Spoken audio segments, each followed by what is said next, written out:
Welcome to chemistry. So chemistry this year so far has been in person, which is great. We can finally do hands-on experiments instead of virtual experiments. So this is what Google Classroom looks like for chemistry.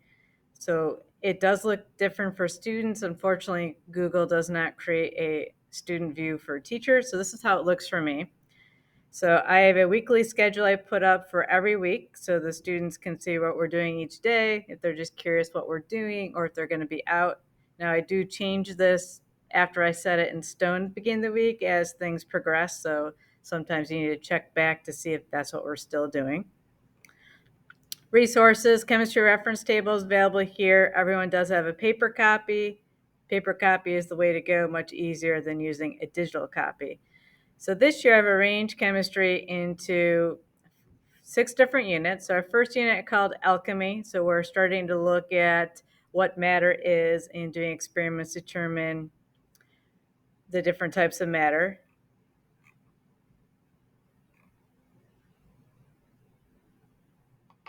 So in here I also have our syllabus. That's what I was looking for.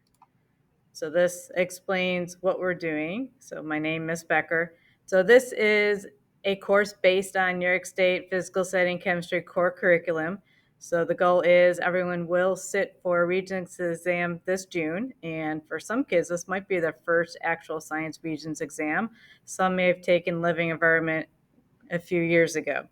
So our first unit again is alchemy, and then we're going to move into smells, and then weather, and then toxins, and fire and showtime.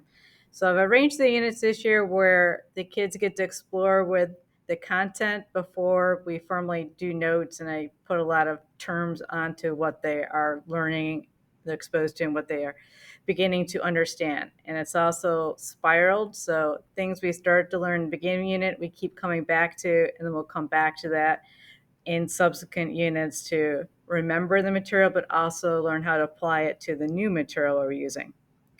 So everyone should be bringing something to write with. I have plenty to borrow though.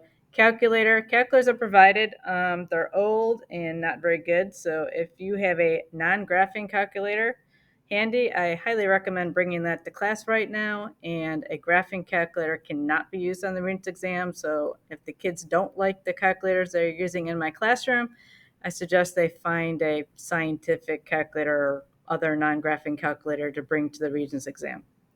So my expectations come to class prepared on time every day. So if they're in class with good attendance, they should be able to get almost all the work done in class with just maybe a little bit of studying outside of class or finishing up any labs or a few questions they did not get to during class time.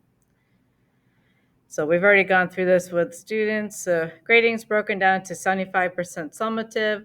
So this is just the idea that kids really won't get a grade until they've really had time to practice something and they've had feedback on it. So the 75 sounds like it's high stakes, but they've had a lot of practice in things before they get to that.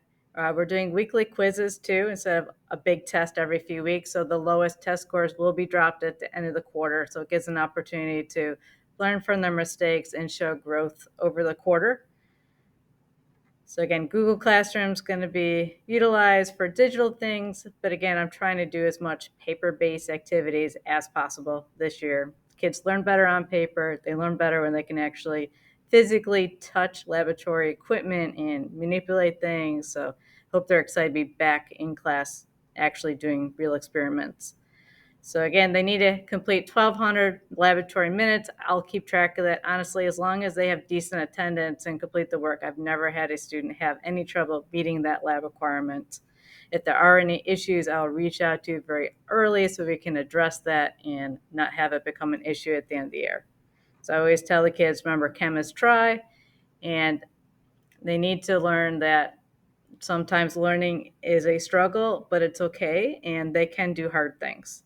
So I'm very excited to be teaching chemistry this year. So again, reach out to me if you have any questions or concerns. Thank you.